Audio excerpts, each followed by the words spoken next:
श्री शिवाय नमस्ते या हर हर महादेव। देखिए दोस्तों, हम सभी लोग जानते हैं 29 अक्टूबर के दिन यानी कि कल से भोले बाबा के सबसे प्रिय महीने कार्तिक महीने की शुरुआत हो रही है। तो देखिए दोस्तों, आप सभी को सबसे पहले तो आपको हमारे पूरे 20 परिवार की ओर से इस कार्तिक महीने की हार्दिक शुभकामनाएं और आपके लिए पूरा कार्तिक का महीना मंगलमय हो और साथ ही साथ आपकी जो भी मनोकामना हो हमारे महादेव आपकी जरूर से जरूर परिपूर्ण कर दें। तो देखिए दोस्तों, आज की इस वीडियो में हम पूज्य गुरु जी द्वारा बताए गए कार्तिक मास के महीने में दो विशेष चमत्कारी उपाय बताने वाले हैं जो कि आपकी किसी भी प्रकार की मनोकामना को परिपूर्ण करने वाला है और साथ ही साथ आपकी जो भी समस्याएं, जो भी बाधाएं हैं और उन सभी को दूर करने वाला है। तो दोस्तों, आपको इन कार्तिक मास के महीने में इन उपायों को करने से बिल्कुल भी चूकना नहीं है। तो देखिए दोस्तों, पूज्य गुरुदेव की कथा को सुन करके और समझ करके आपको समझाने का पूरा प्रयास करूंगा। तो देखिए दोस्तों, वीडियो में आगे बढ़ने से पहले वीडियो को लाइक करें। आप भी हमारे चैनल पर यदि पहली बार आए तो चैनल को सब्सक्राइब करके कमेंट में ओम नमः शिवाय जय माता दी जरूर लिखें। तो देखिए दोस्तों, कार्तिक का महीना एक ऐसा महीना होता है जो कि हमारे भोलेनाथ जी को बहुत ही अधिक प्रिय होता है और इस पवित्र महीने में आपकी जो भी मनोकामना होती है तो वह निश्चित रूप से परिपूर्ण अवश्य होती है। तो देखिए दोस्तों, आज की इस वीडियो में आपको दो महाविशेष चमत्कारी उपाय बताने वाले हैं। उन्हें आपको बिल्कुल ध्यान पूर्वक समझना है और पूरे भक्ति भाव के साथ आपको करना है और महादेव आपकी जो भी निश्चित मनोकामना उसे परिपूर्ण अवश्य करेंगे। तो देखिए दोस्तों, इस उपाय को करने के लिए आपको सबसे पहले 5 बेलपत्र लेना है। तो देखिए दोस्तों, ये जो आप 5 बेलपत्र लेंगे तो वो गुरु जी ने कहा है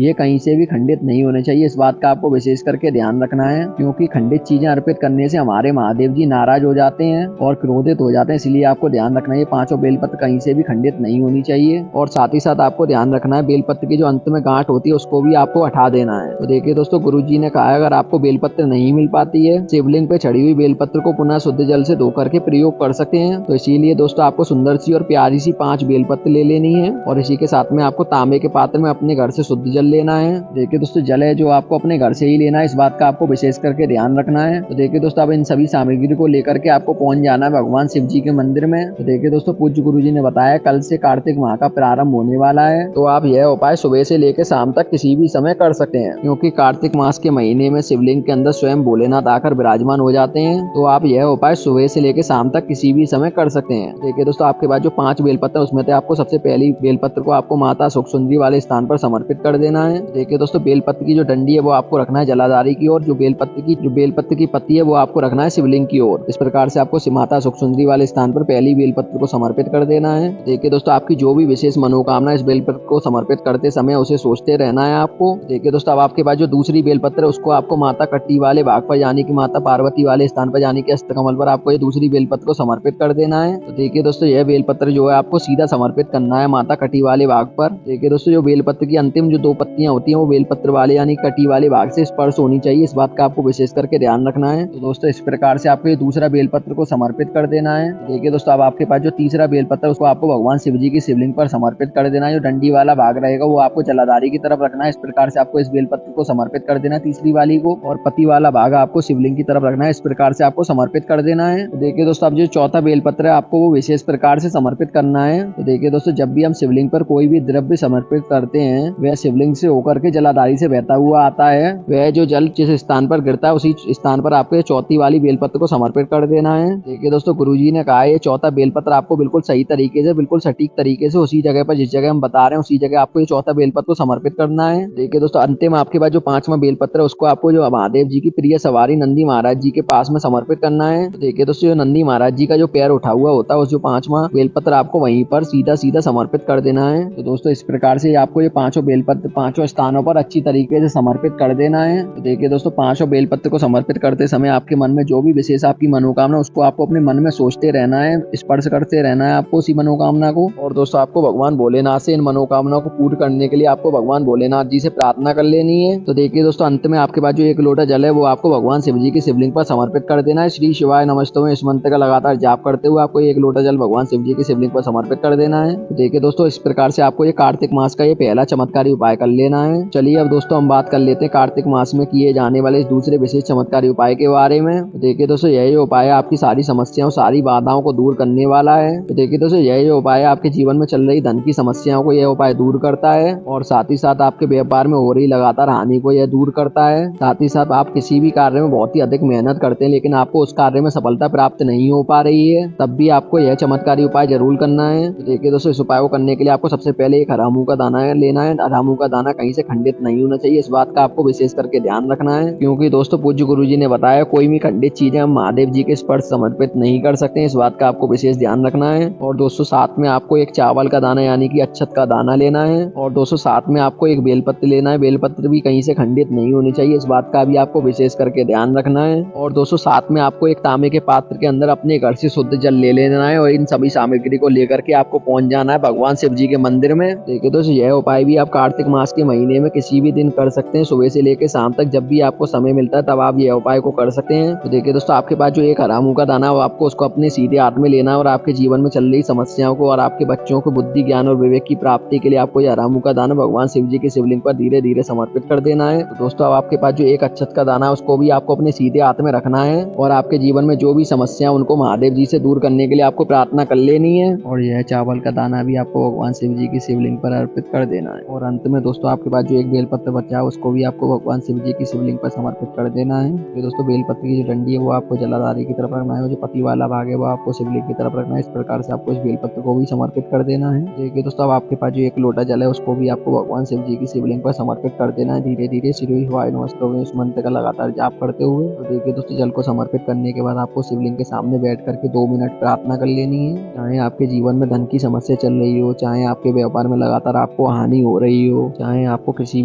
भी कार्य में सफलता प्राप्त करनी हो, तब आपको यह चमत्कारी उपाय जरूर कर लेना। वहीं पर बैठ करके आपको भोले बाबा से ये सभी प्रार्थना कर लेनी है। तो दोस्तों यह उपाय करने से आपको बिल्कुल भी चूकना नहीं है। मिलते हैं अगली वीडियो में। श्री शिवाय नमस्तुभ्यं। हर हर महादेव।